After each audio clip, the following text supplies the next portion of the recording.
Se me hizo muy interesante ese caso de la Sierra de Chihuahua, donde a través de la antropología física... Creo que nos hablan ya. No les hagas caso. Ok. Bueno. No, que se demostró a través de antropología física que los actuales habitantes eran descendientes de las personas enterradas, Ajá. que eran dueños de la tierra.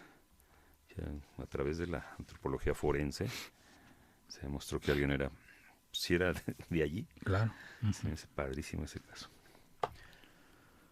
Ahora no.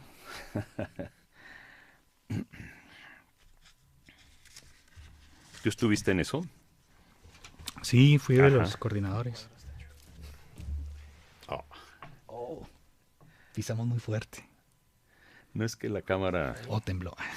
Sí, está un poquito. Es que la cámara capta como si fuera ojo de pescado. Pues, ¿sabes? Lo chiquito se ve como ojo de pescado. Así. Entonces tienes que enchuecar las cosas para que se vean derechas. Oye, entonces me voy a ver muy gordo, ¿ya? Te vas a ver gordo, cachetón. No.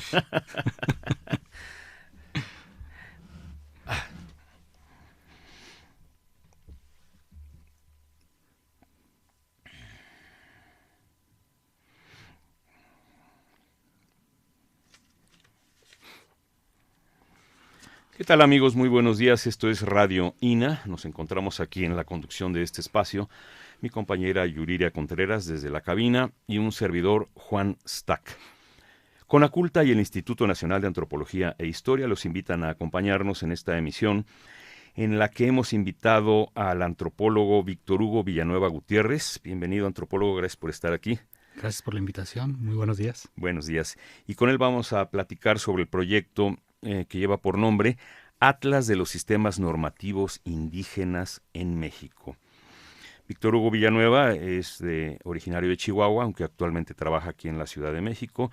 Ya nos platicará dentro de la conversación acerca de sus actividades, porque se ha trasladado, ido y venido.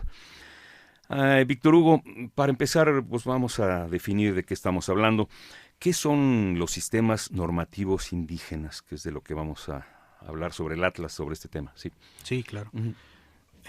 Digamos que en términos operativos el sistema normativo indígena o comunitario, como también se le conoce, es un conjunto de reglas basadas en principios que culturalmente han sido definidos desde las propias comunidades a lo largo de la historia, ¿no? De su propia historia, pues, como comunidad. Y esto, digamos, tiene un carácter sistémico, dado a que dichas reglas y principios pues se relacionan no solo con el ambiente, digamos, propiamente jurídico de las comunidades, sino tienen relación con, por ejemplo, sus formas de producción económica, ¿no? Y sobre todo un soporte cosmogónico particular, ¿sí? Entonces, digamos que ese carácter sistémico de totalidad es lo que nos permite identificar, ubicar o visualizar los sistemas normativos al interior de las comunidades indígenas. ¿Qué diferencia hay de estos sistemas normativos con, digamos, la estructura jurídica que manejamos en todo el país? Digamos, la Constitución, las constituciones de los estados, leyes locales, leyes federales, no sé. ¿Qué diferencia hay de esos sistemas normativos a las reglas jurídicas que acostumbramos a utilizar? Claro.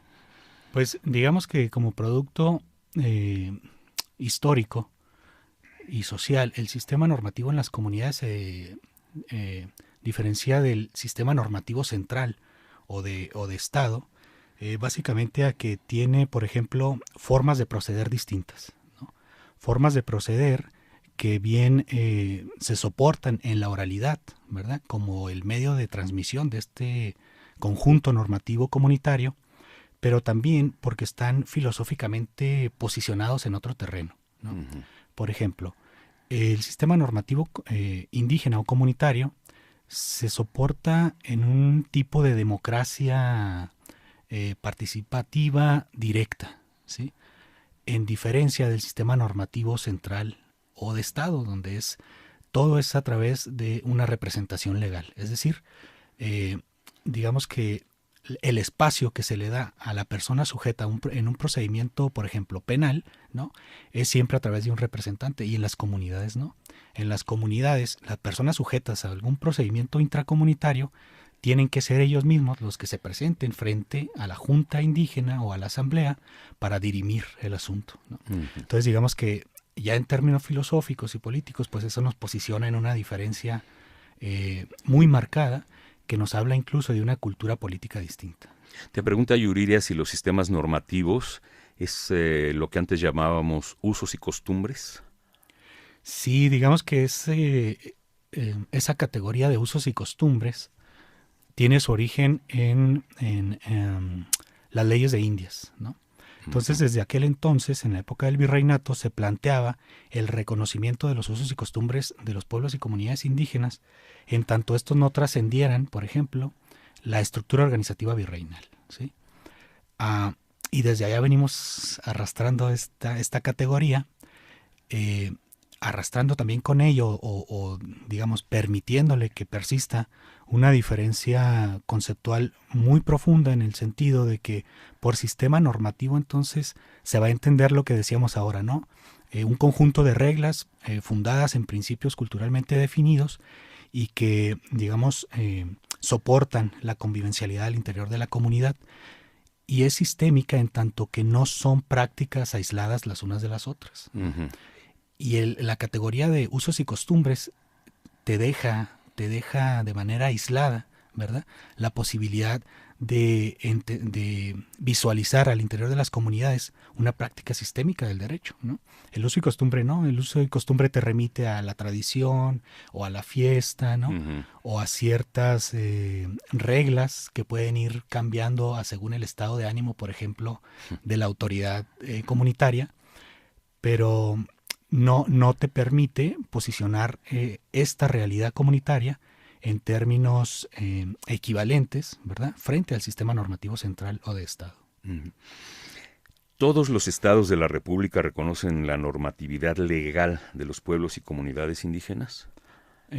A la fecha, solo 26. Ajá. Solo 26, y los estados restantes pues están en vías de reconocer digamos, la diferencia cultural en el término de los sistemas normativos, dado por ejemplo, a la constante migración, ¿verdad?, que los integrantes de pueblos y comunidades indígenas hacen a distintas ciudades y a distintos estados, ¿no? Esto implica que, por ejemplo, estados en los que a la fecha no se contabilizan pueblos originarios, ¿verdad?, como parte de sus ciudadanos, por efecto de la migración, están entonces ahora, digamos, viéndose impactados por ello, y con la necesidad de generar normatividad a través de la cual se le reconozcan los derechos a los integrantes de estas comunidades en situación de migración, ¿no?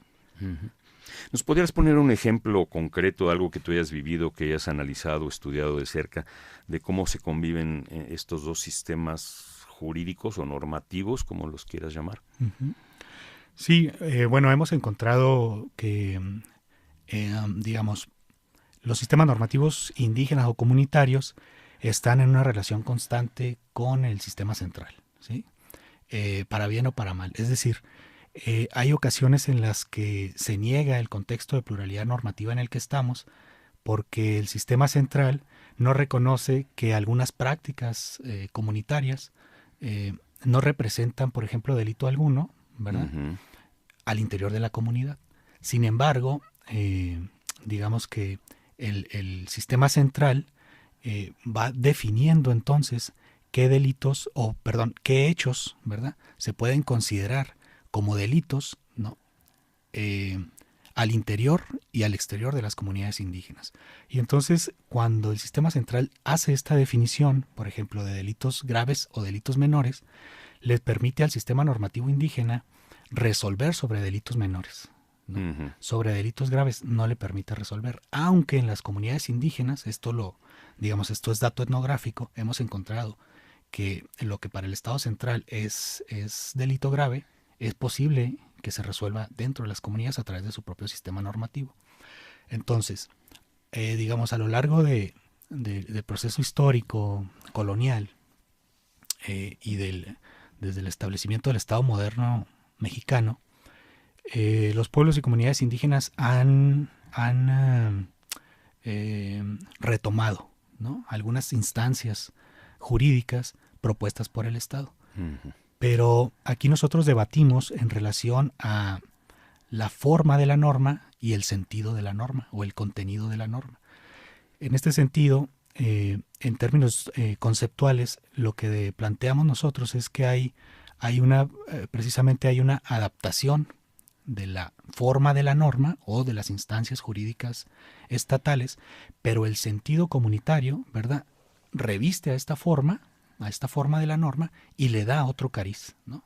Por ejemplo, la cárcel en las comunidades indígenas. Ujú. En Chihuahua, en la cultura rarámuri, en muchas de las comunidades que todavía tienen, digamos, su sistema normativo muy firme, hemos encontrado que efectivamente en las rancherías cabeceras, que es donde generalmente se encuentra el albergue o la escuela primaria, se encuentra la tienda Diconsa, ¿no?, una tienda de abarrotes, y también la capilla o el templo, ¿verdad?, que le da, digamos, cierta identidad residencial a la comunidad. Ujú. Es un espacio sacralizado, ¿no?, en donde se llevan a cabo festividades como Semana Santa, como por ejemplo el Día de la Virgen de Guadalupe o el 2 de febrero, etcétera, ¿no? Depende pues el calendario agrícola ritual de cada una de las comunidades. Y esto es lo que constituye una cabecera, una ranchería cabecera en la Sierra de Chihuahua. Ahora, esta cabecera cercana, esta cabecera tiene también otro edificio, ¿verdad?, que se localiza cercano ya sea a la capilla o incluso a la tienda comunitaria. Y a esta le llaman cárcel, ¿no? Ujú. O incluso también, digamos, hay una mutación lingüística ahí y le pueden llamar también comerachi, como el lugar de la comunidad, ¿sí? Ujú. Entonces este lugar de la comunidad Perdón, ¿esto quiere decir que el concepto cárcel no existe en Rarámuri? no existe. Ah. Entonces hacia allá vamos. Entonces este lugar, ¿verdad?, que se llama comerachi, puede fungir como bodega de la comunidad, como lugar de reunión, ¿no?, o como cárcel. ¿Pero qué implica que funcione como cárcel? Pues implica precisamente que la forma de la norma ha sido captada por la comunidad, ¿no? Y entonces la propia comunidad tiene su cárcel. Pero el sentido, ¿verdad?, que se le da al hecho de tener ahí esta forma de la norma, esta instancia que es la cárcel, tiene precisamente otro significado, ¿no? Y el significado es precisamente que permite, ¿no?, al recluso, por decirlo, digamos, en términos de la cultura jurídica central, que el recluso reflexione sobre los hechos en los que lo están juzgando, que reflexione. Entonces no se le priva de su libertad por más de, por ejemplo, 24 horas, ¿no? Él puede estar ahí reflexionando durante 8, 9 horas, ¿no?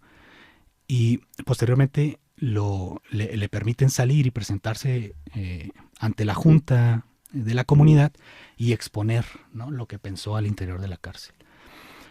Entonces, al exponer lo que piensa el individuo, sujeto a un proceso, digamos, judicial al interior de la comunidad, lo que hemos observado en sus discursos es que precisamente la cárcel está entonces desplazando, ¿no?, al hecho previo de que anteriormente en estas comunidades se expulsaba al agresor, por ejemplo. Se expulsaba al agresor de la comunidad y no se le permitía regresar hasta que él mismo fuera de la comunidad, ¿no?, reflexionara y entonces viera la necesidad de regresar e instaurar de nuevo la cohesión comunitaria. Entonces, en este sentido, pues la cárcel sería la forma de la norma, ¿no?, que están adaptando, pero el sentido sigue siendo el mismo, que reflexione sobre el hecho en el cual se ve involucrado y entonces eso le permita, ¿verdad?, tomar conciencia sobre ello y reintegrarse a la comunidad. No es como en el aparato jurídico central, en donde la reclusión pues tiene otros fines, ¿no? La reclusión sigue fundándose en épocas actuales en la introyección de la norma corporal, ¿verdad?, psicológica y culturalmente hacia la persona indiciada, ¿sí? Es decir, hay que normalizarlo, ¿no? No importa, no importa si si la cohesión ciudadana o social, ¿verdad? Se vuelve a conseguir, se restaura, ¿no? Lo importante es que el indiciado aprenda la norma, ¿no? Y al aprender la norma, no importa que pase por cualquier situación adversa dentro del sistema penitenciario, mientras tanto la aprenda. Y acá no, es sumamente distinto, ¿no? Pero como dices, es aplicable solo en delitos no graves. Para el sistema normativo central sí, No sé. ¿no? Ajá. Pero para el sistema normativo comunitario no. Hay Ya. casos, por ejemplo, de homicidio que han sido juzgados en las comunidades indígenas a través de su propio sistema normativo y lo han resuelto, ¿no? Ujú. Y una de las formas en las que lo han resuelto es que precisamente el homicida, por así decirlo, queda, digamos, en el entendido de que tiene que hacerse responsable por su familia propia y también por la familia del doloso, ¿no? Claro, porque si a él lo meten a nuestra cárcel, etiquetándola así, dos familias se quedan en el desamparo, la del homicida Exactamente. y la del asesinado, digamos. Así es, ¿no? Ajá, entonces la ley contempla otra solución para ese problema. Bueno, como dijimos al principio, íbamos a hablar sobre el Atlas de los sistemas normativos indígenas en México. ¿Qué antecedentes tenemos de este proyecto de hacer un atlas o por qué es necesario hacer un atlas de todo el país sobre este tema? Sí. Bueno, nosotros vimos la necesidad de contar con un documento de este tipo precisamente porque la experiencia del peritaje antropológico a lo largo de estos 10 últimos años, por decirlo menos, nos indica que al momento de llegar a una resolución de un conflicto por medio del sistema normativo central, en su mayoría, aunque hayamos participado en la elaboración de la argumentación jurídica, antropólogos o especialistas de la cultura, este tipo de argumento no se toma en cuenta, ¿no? Se desecha y entonces las sentencias, a lo más que llegan a argumentar en términos de la diferencia cultural del indiciado, en este caso de una persona indígena, es a definirlo como atrasado mental, como pobre, como marginado, ¿no? Como una persona que no fue a la escuela y que por tanto no entra dentro de la media nacional, ¿no? Uh-huh. Como ignorante, pues, ¿no? Y entonces, en base a eso, disminuyen la penalidad o escarcelan a las personas, ¿sí? Pero el contenido cultural, pues, de la argumentación que se presenta a través de un peritaje antropológico, pocas veces ha sido considerada, ¿no? En realidad, pocas veces ha sido considerada. Y haciendo la revisión de todas estas sentencias en las que, digamos, en las que hemos participado dentro del proceso judicial como antropólogos, pues nos hemos dado cuenta de que habría que trascender entonces el campo del ejercicio del peritaje antropológico para posicionar desde otro tipo de documento, como sería el Atlas, el contexto de pluralidad normativa en el que estamos, ¿no? Entonces, en ese sentido, un poco ese es el antecedente. Lo que intentamos conseguir con el Atlas es precisamente contar con un material, un texto escrito acompañado de una serie de DVDs en los que se proyecte a través de mapas interactivos la ubicación de los sistemas normativos indígenas en estos 26 estados que reconocen la diferencia cultural y los derechos indígenas. Ahora, digamos, eso es lo que esperamos nosotros, ¿no? ¿A qué nos vamos a enfrentar cuando, por ejemplo, presentemos este material, ¿no? Pues nos vamos a enfrentar precisamente a que hay una ideología muy fuerte todavía dentro del aparato normativo del Estado en el que se justifica, ¿no? Se justifica de alguna manera el ejercicio monopólico, ¿verdad?, de la creación de legislación y su ejecución por parte del Estado Nacional. Uh-huh. Entonces, digamos que con el Atlas, posicionando el contexto de pluralidad normativa, lo que intentamos hacer es abrir un poco ventanas, ¿no? ventanas para que la ideología jurídica central mexicana, ¿no? Se permita observar este contexto de diversidad.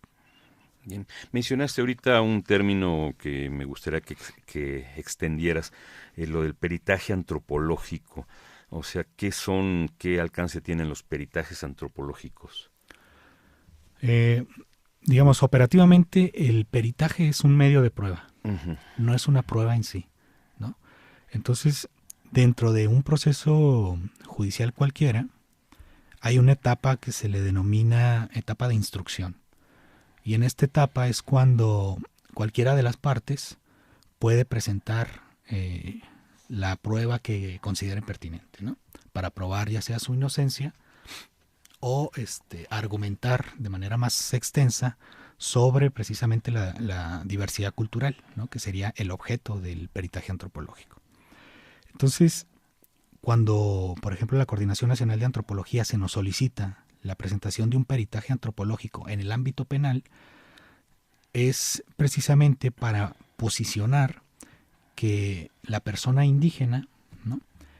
Está inscrita, ¿verdad?, en un sistema normativo indígena comunitario, ¿verdad?, y que es desde ahí, desde esos parámetros, desde donde se debe considerar, ¿sí?, la penalización de los hechos, ¿no? Porque puede resultar, como decíamos en un principio, que los hechos constitutivos del delito no representen tal dentro de la comunidad. Entonces, ese sería como el objeto del peritaje antropológico en materia de pueblos y comunidades indígenas, ¿no? Pero se puede presentar, digamos, en una variedad muy amplia de situaciones y posibilidades, ¿no? Como pueden ser las propias ramas de la ciencia antropológica, ¿no? Se pueden presentar en materia de arqueología, historia, etnohistoria, etnología, lingüística, etcétera. Bien, pero la mayoría de solicitudes a la fecha tienen que ver con personas indígenas sujetas a procedimientos penales. Digamos, esa es la línea que marca ahora el ejercicio del peritaje antropológico, ¿no? ¿Quién lo solicita, este peritaje? Este peritaje lo solicitan las instancias involucradas. Como te decía ahorita, cualquiera de las partes involucradas en un procedimiento puede presentar la prueba que considere conducente en su momento, ¿no?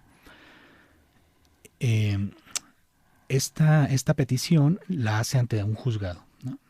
Posteriormente es el juzgado, ¿no?, el que le solicita a diferentes instancias académicas que trabajan la diferencia cultural o la investigación específica sobre antropología jurídica o sistemas normativos, que le solicita pues a estas instancias que participe con un perito, ¿no?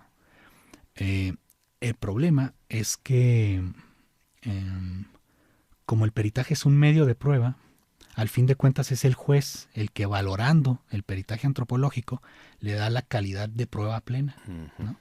Entonces muchos peritajes se quedan a la mitad del camino, por así decirlo, Sí, ¿no? porque son a criterio, a juicio del juez. Exacto. Y aunque ellos dicen que todas sus valoraciones son sistemáticas y objetivas, ¿no?, en realidad nosotros, digamos, como estudiantes de la cultura, sabemos que detrás de toda sistematicidad, toda objetividad, hay un acto subjetivo, ¿no? Entonces, muchas veces esa valoración está cargada por esta ideología jurídica central en la que todavía no se permite darle cabida a el contexto de pluralidad normativa, y entonces imponen, ¿verdad?, su criterio en base a los parámetros propios del sistema central, ¿no? Y desechan la prueba incluso. Sí. En un peritaje criminalístico, pues, se buscan huellas dactilares, armas homicidas, objetos del delito, coartadas, no sé, una serie de elementos a los que estamos acostumbrados a escuchar. Pero, ¿será que el peritaje antropológico es más intangible? ¿O cómo se puede demostrar antropológicamente una prueba pericial, digamos, analizada por un perito antropológico? Digamos que nosotros partimos de la idea de que el patrimonio cultural metodológicamente puede ser dividido en patrimonio tangible e intangible. Pero en la realidad de los hechos, en el dato etnográfico, pues en la construcción de esta otra realidad, pues, o de esta realidad comunitaria, van de la mano, ¿sí? cómo una expresión intangible puede materializarse o puede hacerse tangible, por así decirlo, a través de la organización.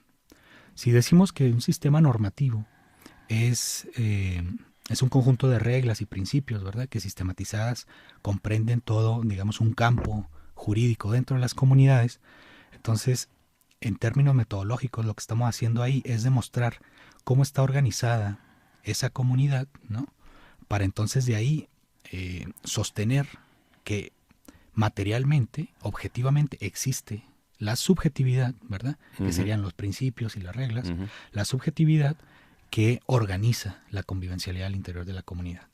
Entonces, en materia de criminalística, si bien, por ejemplo, la antropología física ha tenido ahora muchísima participación por el contexto en el que estamos, en el contexto desafortunado en el que estamos, ¿no?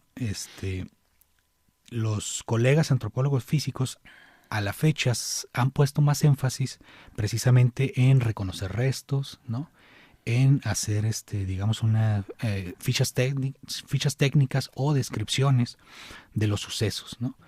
Pero han sido pocos antropólogos físicos los que en el campo de la criminalística han entrado ya a un análisis cultural del hecho. Es decir, a posicionar, por ejemplo, la categoría de cultura de la violencia, ¿no?, como una forma intangible, ¿verdad?, una forma que reviste las prácticas criminales y que las justifica, ¿sí? Entonces, digamos que la antropología física ahora también debe mirar hacia ese otro lado y agregar en su reconocimiento de cuerpos o de restos óseos, ¿no?, en todo. ¿Qué sería antropología forense? Toda antropología es forense en tanto se vincule a un proceso judicial. O pudiéramos decir, toda ciencia es forense en tanto se vincule a un proceso judicial, ¿no? Sí.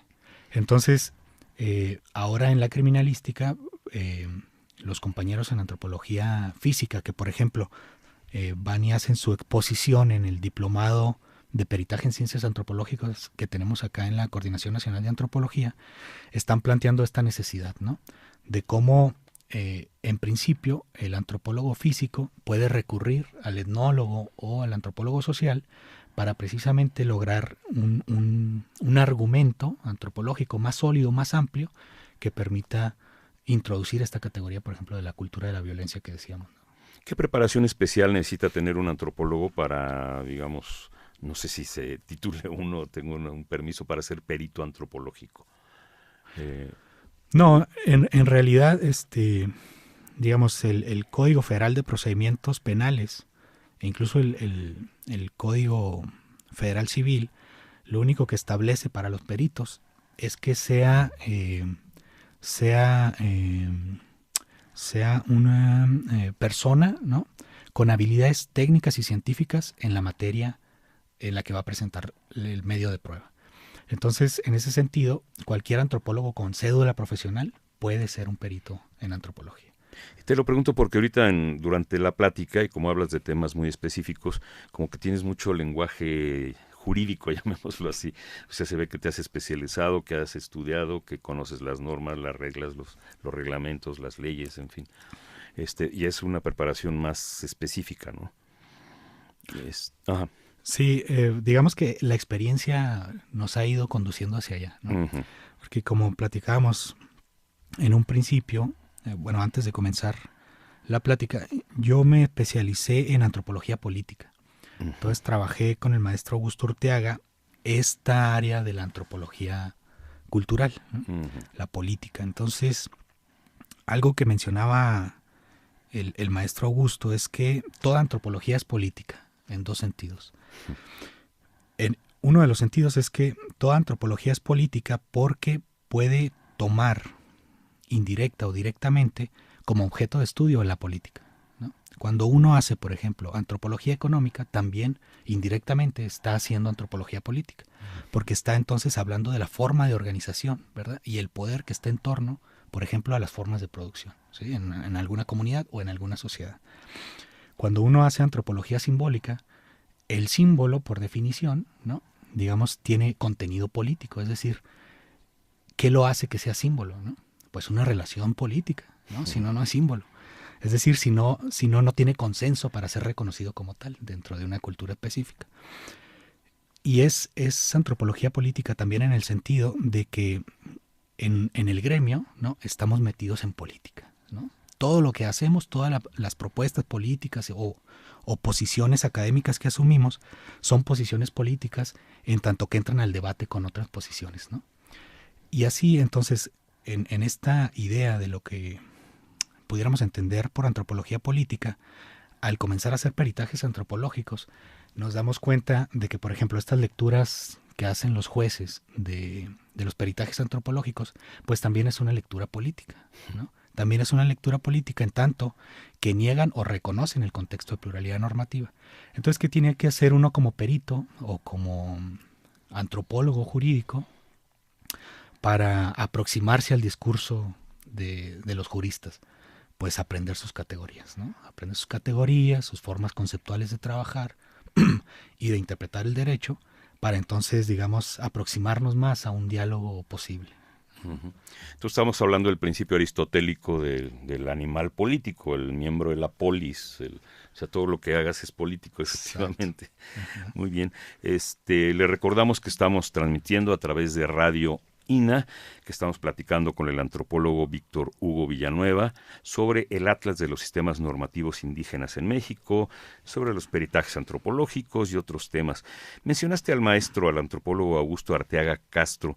¿Se puede decir que él fue el iniciador, el precursor de estos temas o hay antecedentes? Sí hay antecedentes, pero el trabajo sistemático sobre el peritaje antropológico lo inicia el maestro Augusto Arteaga. ¿Y cómo en qué año más o menos? Sí, bueno, esto lo inicia él a finales de los 90, principios del 2000, ¿no? Uh-huh. A tal grado que él, como parte, digamos, de su labor institucional en el INA, lo que hace es promover el proyecto de peritaje antropológico en la Sierra Tarahumara, ¿sí? Y entonces esto implica, pues, que ya como proyecto propio de investigación de un investigador del instituto, esto se hace ya un trabajo sistemático, es decir, se está al pendiente de las situaciones jurídicas en las que se ven involucradas personas indígenas en una región del norte de México muy localizable, que es la Sierra de Chihuahua, pero ahí ya no estamos hablando de la presentación de peritajes antropológicos dispersos, ¿no? O un poco para atender situaciones que cobran renombre a nivel nacional, por ejemplo, ¿no?, por su urgencia o cosas por el estilo, sino que ya es un ejercicio sistemático y que previo a ello, pues por ejemplo el INI, ¿no?, con el grupo que conformó la maestra Magdalena Gómez, donde trabajaban por ejemplo Yuri Escalante, Ramón Martínez Coria, Héctor Ortiz, ¿no?, entre otros. Entonces ellos a través del INI ya comenzaban a hacer un trabajo sistemático sobre peritaje antropológico y antropología jurídica. Desafortunadamente se desapareció el área, ¿no? Uh-huh. Digamos, entró la política. La política, ¿no?, otra vez. Se desapareció el área y entonces lo que es ahora CDI, si bien sigue implementando la realización de peritajes antropológicos, el único espacio donde hay sistematicidad para su ejecución y su análisis, ¿verdad?, a la fecha, es el Instituto Nacional de Antropología e Historia. Uh-huh. Sí. Entonces, digamos, eso nos lleva a convocar a estos colegas, ¿no?, que ya tienen experiencia en la materia y que puedan participar con nosotros en la conformación de este atlas etnográfico de los sistemas normativos. ¿Cuáles son las características que se están proyectando para este atlas? O sea, ¿por qué un atlas y no otro tipo de documento? Sí, bueno, nosotros decimos que el atlas hace diferencia, por ejemplo, de un catálogo en términos de que a nosotros no estamos pensando en hacer una etnografía de la totalidad del sistema normativo de alguna comunidad perteneciente a un pueblo indígena en particular, ¿no? Sino que precisamente lo que queremos hacer es posicionar estudios de caso, situaciones jurídicas concretas que se han dado en las comunidades y en las que hemos tenido participación, ya sea como peritos, como asesores de las comunidades, como investigadores, ¿no?, cercanos al asunto, y posicionarlas en el Atlas, ¿no?, como ejemplo de que en una comunidad específica, por ejemplo, el pueblo rarámuri, ¿no?, están vigentes todavía los sistemas normativos comunitarios y resuelven conflictos al interior de la comunidad. En este sentido, lo que intentamos es que el juzgador, ¿verdad?, tenga este primer dato y que esto le provoque entonces, al momento de involucrarse en un asunto de diferencia cultural, le provoque entonces recurrir a un especialista para que entonces el especialista estudie sobre la situación concreta que se está atendiendo en ese momento, pero ya con la referencia que nosotros estamos proponiendo. ¿De qué número estaremos hablando de sistemas de comunidades indígenas? ¿De decenas, de centenas? O sea, ¿cuántos grupos puede abarcar este atlas? Claro. Lo estamos pensando en varias etapas como proyecto, ¿no? Entonces, esta primera etapa, que comprende la publicación del primer volumen, está pensada para 26 comunidades de 26 pueblos indígenas distintos a nivel nacional, ¿no? Entonces, digamos que cada una de estas situaciones jurídicas que pongamos a la vista en el Atlas va a obedecer a la generalidad, ¿no?, a la generalidad de la, digamos, de la región etnográfica a la que nos estamos aproximando. En ese sentido, como te decía ahorita, esto va a ser nada más un referente, ¿no?, un referente para que los juzgadores vean la necesidad de que tienen que aproximarse a este tipo de documentos o a este tipo de investigadores, ¿verdad?, con este conocimiento particular sobre las comunidades indígenas y sus sistemas normativos para resolver cualquier asunto. Entonces no nos estamos planteando en realidad hacer un catálogo de los sistemas normativos de todas las comunidades, de todos los pueblos indígenas del país, porque esto sería inacabable, ¿no? Y además esto contraviene a la filosofía que estamos nosotros planteando en este atlas, en el sentido de que vamos a ser solo un referente. No nos interesa pues encasillar, ¿verdad?, las comunidades a través de sus sistemas normativos, porque como bien sabemos, todos los sistemas normativos, sean centrales, dominantes o subalternos, comunitarios, indígenas, etcétera, son cambiantes, constantemente se están innovando, ¿no? Entonces, digamos, sería contradictorio plantear un catálogo sobre sistemas normativos, ¿no? Por eso decimos es un atlas, ¿no? Está abierto. Nosotros solo vamos a ejemplificar algunos casos.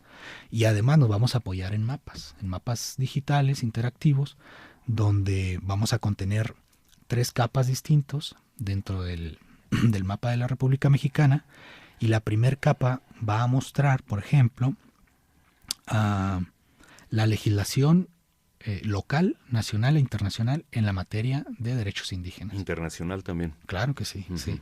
Internacional tendríamos, por ejemplo, al convenio 169 de la OIT, a la Declaración sobre los Derechos de los Pueblos Indígenas de la ONU 2007 y al Pacto Internacional sobre Derechos Culturales, Económicos y Políticos, ¿no?, del 66. Entonces, esta referencia normativa en estos 3 niveles va a estar vinculada al Atlas a través de ligas, ¿no?, de ligas en las que, dando un clic a cada uno de los títulos de estas legislaciones, te va a remitir a ti como usuario al documento, ¿no? Esto sirve para también, digamos, de alguna manera apoyar al personal jurisdiccional en su actualización en materia de derechos indígenas y diversidad cultural. Y luego una segunda capa dentro de este mapa contendría específicamente la forma de organización de una comunidad particular, ¿no?, de la comunidad de caso de estudio. Contendría su estructura organizativa y, digamos, los funcionarios que la integran con sus jurisdicciones particulares, ¿sí? Y luego una tercera capa va a contener, ahora sí específicamente, el dato etnográfico sobre una situación jurídica resuelta o atendida, ¿no?, o llevada a cabo de manera intercomunitaria, ¿sí?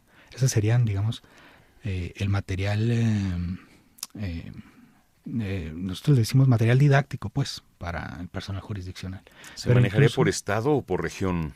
Esto es por estado. Por estado, sí. por eso el número 26. Exacto, sí. Ahora lo estamos pensando así. Probablemente una segunda etapa del proyecto nos obligue a trabajar ahora por regiones, ¿no? El atlas de la región tal, etcétera, ¿no? Sobre todo atendiendo a la diversidad, ¿no?, de cada región. Pero como lo estamos planteando ahora, estamos partiendo del principio de que estamos considerando a los estados donde hay normatividad en la materia, ¿no?, y población indígena. ¿Cuáles son los estados que no están contemplados? Por ejemplo, sería los estados que no tienen legislación ni para trabajadores agrícolas migrantes, por ejemplo, o para pueblos originarios, como Baja California Sur, ¿no? Baja California Norte sí tiene legislación, ¿no?, y tiene población indígena. Entonces ahí tenemos unos casos que a nivel nacional han llamado la atención, como el caso de la pesca entre los Cucapá, ¿no? Te comento que, por ejemplo, la etnonimia de Cucapá, nosotros a la Castilla la interpretaríamos como la gente del río, ¿no? O la gente que vive del agua. Del agua. Sí, entonces el sistema normativo central criminaliza la pesca, ¿verdad?, que los Cucapá tienen en la actualidad, porque les niega primero su condición de indígenas. Les dice, no, pues ustedes ya no son indígenas, ya más bien son mestizos, ¿no? Porque ya muy pocos hablan la lengua, porque ya no se visten con su traje tradicional y este tipo de cosas, ¿no? Y entonces ya no pueden ustedes argumentar diferencia cultural en torno a la pesca para que nosotros les permitamos seguir, ¿no?, aprovechando el recurso. Volvemos a lo político. ¿No? Para que ustedes puedan seguir aprovechando el recurso, y entonces los criminalizan. Y ahorita, justamente en este momento, están en un proceso penal importante, ¿no?, que ya ha escalado a nivel internacional. Ya han presentado su denuncia ante la Comisión Interamericana de Derechos Humanos, por ejemplo, ¿no?, de la OEA. Y digamos entonces, esta contradicción que observamos entre la norma internacional que reconoce derechos a los pueblos y comunidades y la norma local, ¿verdad?, que no se actualiza a una sola norma, que sería, por ejemplo, el convenio 169 de la OIT, nos da muchos ejemplos para soportar la propuesta del proyecto del Atlas Etnográfico. Y así hay otros estados donde, como Baja California Sur, que no hay pueblos indígenas originarios, pues tampoco tienen normatividad, ¿no? Como por ejemplo sería, ahora recuerdo, Coahuila, ¿no? Faltaría Coahuila, Zacatecas, ¿sí?, y algún otro estado. Serían 6 los restantes, ¿no? Y por ejemplo, en el caso también muy importante del estado de Nuevo León, como resultado de la migración de personas de origen indígena a trabajar, por ejemplo, en la ciudad de Monterrey, vendiendo sus artesanías y a asentarse y formar comunidad, ¿no?, en la periferia de la ciudad de Monterrey. Entonces, el Estado se está viendo en la necesidad, el Estado de Nuevo León se está viendo en la necesidad de construir legislación en la materia. Legislación en materia de derechos indígenas, ¿no?, sobre pueblos migrantes, por ejemplo, ¿no? Entonces, por eso decimos que, digamos, se va complejizando esto, ¿no?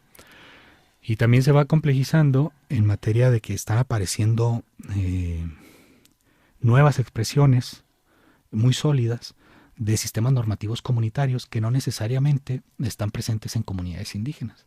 Y entonces, ahí el criterio de que que te comentaba, de que solo los estados con legislación en materia indígena entran en esta primera etapa, se tendría que reformular.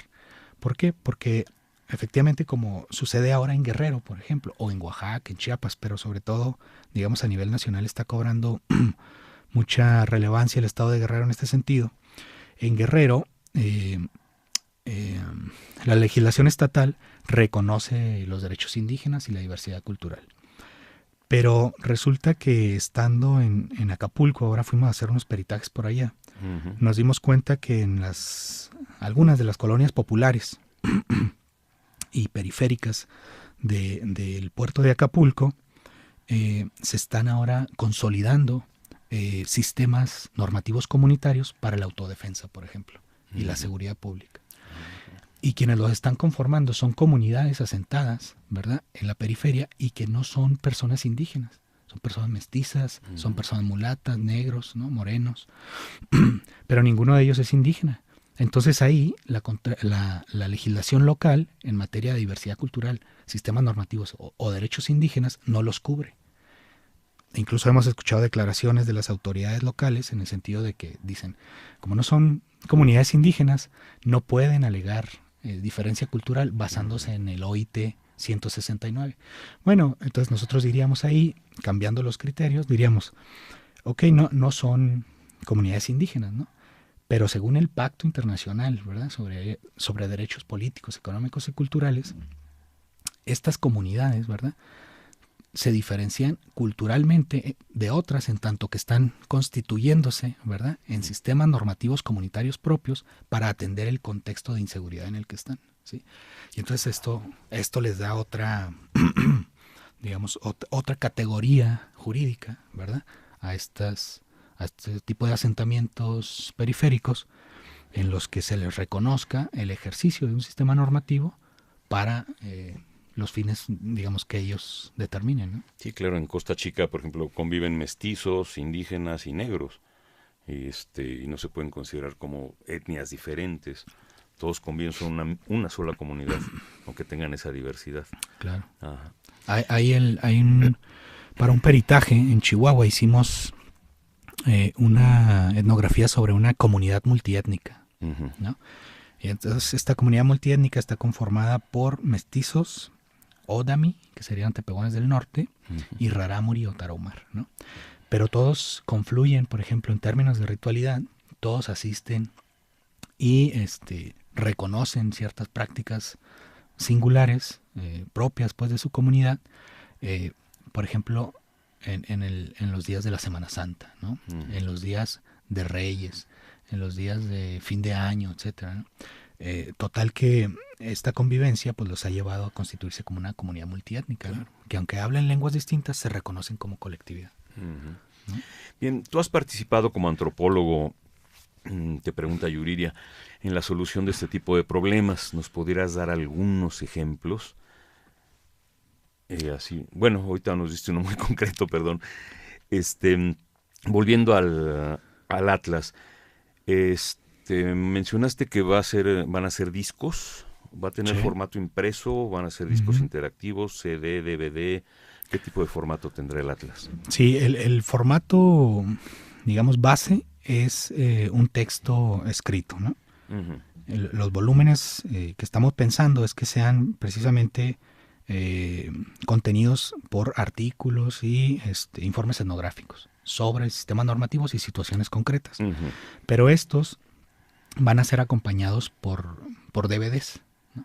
DVDs en los que se presenten estas capas que te mencionaba hace unos instantes sobre normatividad nacional e internacional, sobre las formas de organización comunitarias y sobre un estudio de caso, ¿no?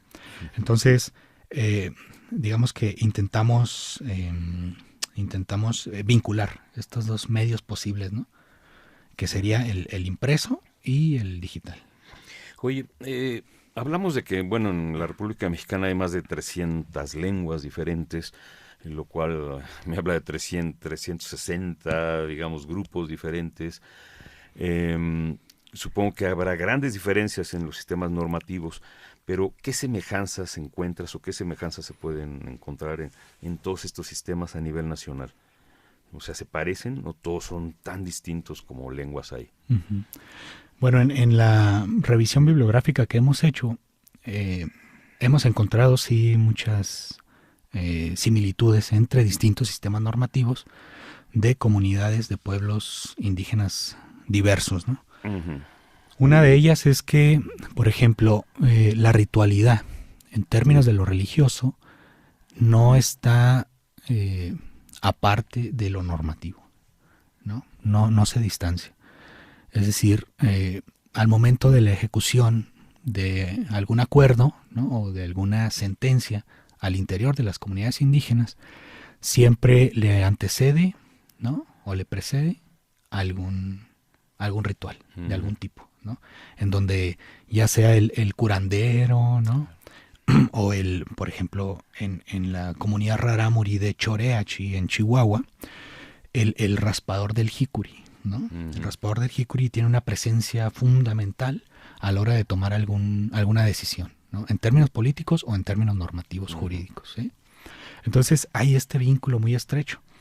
Y también, digamos, esta etnografía que ya hemos revisado nos permite combatir ya, en términos teóricos, la idea de que el sistema de derecho central o dominante está apartado de la moral, ¿no?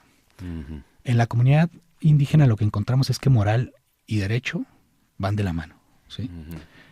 Y lo que encontramos, ahora haciendo una comparación de este sistema normativo comunitario con el sistema de derecho central dominante, es que también en el sistema de derecho central hay una relación muy cercana entre moral, ¿no? y normatividad. Uh-huh. Y ahí tenemos muchísimos casos. Por ejemplo, el aborto es uno de ellos, ¿no? Uh-huh. La legalización de las drogas, ¿no? O específicamente, por ejemplo, de la marihuana, ¿no? Hay mucho de carga moral en esto, ¿verdad? En esto de la prohibición del uso de estupefacientes o de algunos estupefacientes, que nos indica entonces que la división entre moral y norma, ¿sí? es una ficción, ¿sí? Es una construcción ideológica, ¿verdad? Para, para presentarnos como la sociedad dominante, como la sociedad que en realidad tiene un sistema jurídico, ¿no? Y los demás no son usos y costumbres. ¿Por qué? Pues porque no se hace diferencia entre moral y la sistematicidad del derecho y cosas por el estilo, ¿no? ¿Qué tipo de especialistas deberían participar en la creación de este atlas? Hemos hablado de antropólogos, obviamente, pero ¿qué otros especialistas? Bueno, ahora conformamos, hace 15 días aproximadamente, conformamos un equipo de trabajo muy importante y me parece que muy sólido en términos académicos, porque acá vamos a estar trabajando antropólogos sociales, jurisconsultos, filósofos, sociólogos, ¿sí? Entonces, la idea es precisamente que, digamos, esta pluralidad de disciplinas trabajando para un proyecto en específico con una filosofía en particular, ¿verdad? Para posicionar los sistemas normativos comunitarios, nos permita tener visiones distintas. Uh-huh. Visiones distintas y entonces desde esa diversidad de visiones construir conceptos ricos, ¿no? Muy densos en su contenido, ¿no? Porque entonces el antropólogo se va a permitir dialogar directamente con un jurisconsulto, ¿no? Con un uh-huh. doctor en Derecho, por ejemplo, ¿no? O con un filósofo en Derecho, ¿no? Para salirnos precisamente de los debates, digamos, que obedecen más a las parcelas disciplinarias de cada uno, y entonces en realidad el diálogo, ¿no? queda un poco marginado, y lo que se da más bien es la confrontación. Entonces acá queremos hacer un diálogo entre estas disciplinas para generar conceptos, ¿no? O reformular conceptos. Esa es la idea de tener a un grupo multidisciplinario de investigadores que estén trabajando acá en este proyecto, ¿no? Sí.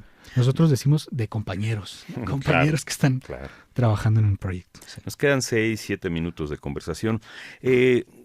¿Cuál sería la función concreta de este atlas? O sea, ¿a quién iría dirigido? Aparte de los especialistas y la gente que maneja estos temas y demás, ¿quién podría servirse de él como un instrumento ya especializado para resolución de problemas?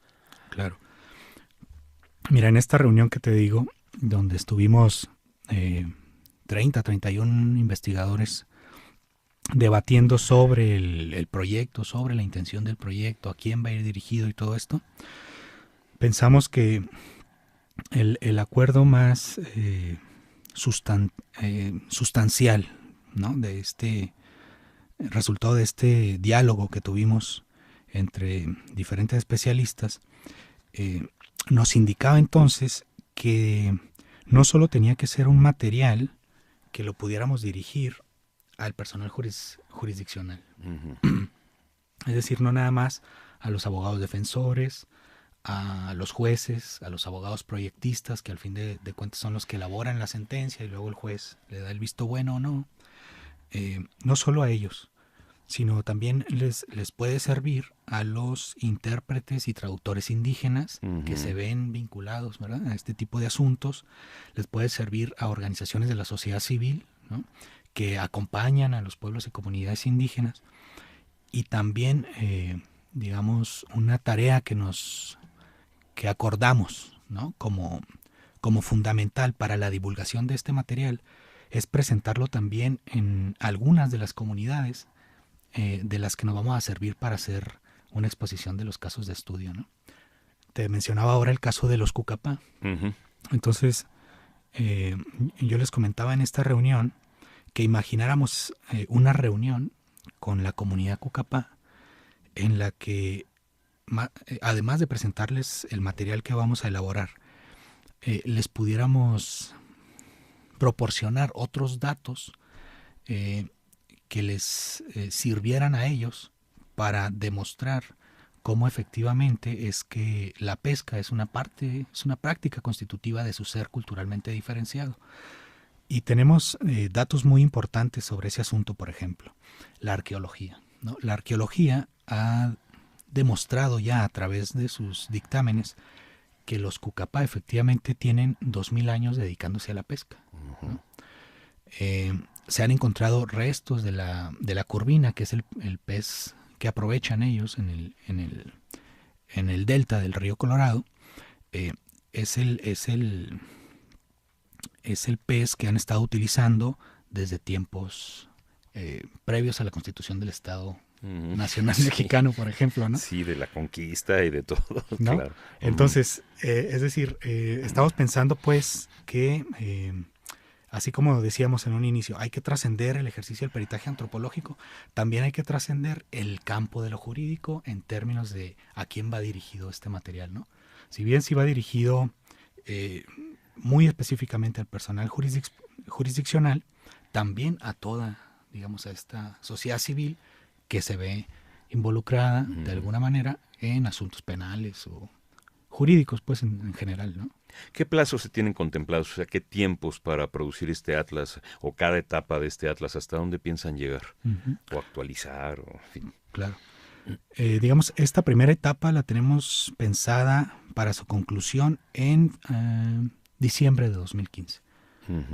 En diciembre de 2015 ya debemos de contar con un material publicado, ¿verdad?, que nos permita iniciar precisamente estas jornadas de divulgación, ¿no?, sobre los resultados que obtuvimos, ya sea a través de conferencias, de visitas a las comunidades o de jornadas específicas sobre la diversidad jurídica en términos, digamos, del contexto nacional mexicano, ¿no?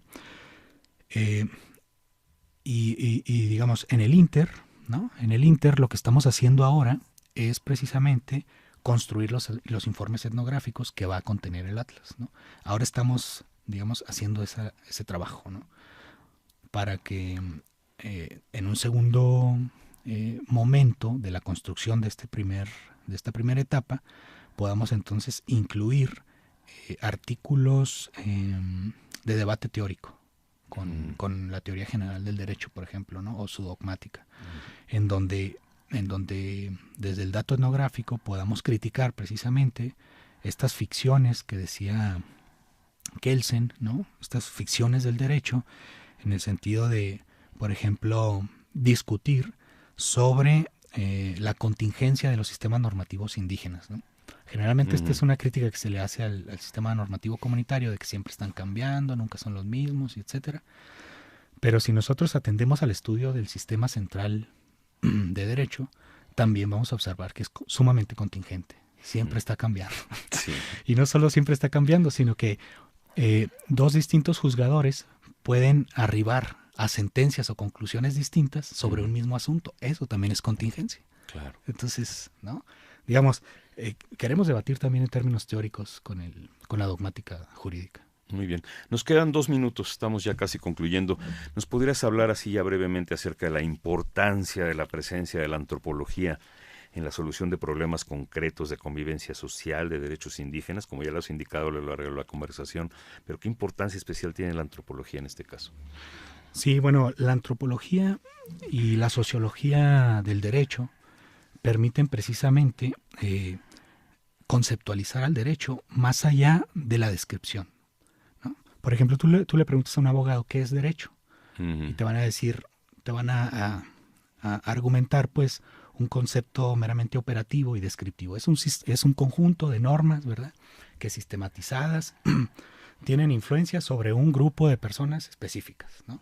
Ese es el derecho. Pero esa es una descripción del derecho, ¿no? Ahí no estamos viendo el sentido de la norma. Entonces, la sociología del derecho sí te permite entonces aproximarte a esa otra cara del derecho, al poder, ¿no? Al poder que está detrás del derecho. Y entonces hablar de que el derecho es un ejercicio concreto del poder, ¿sí?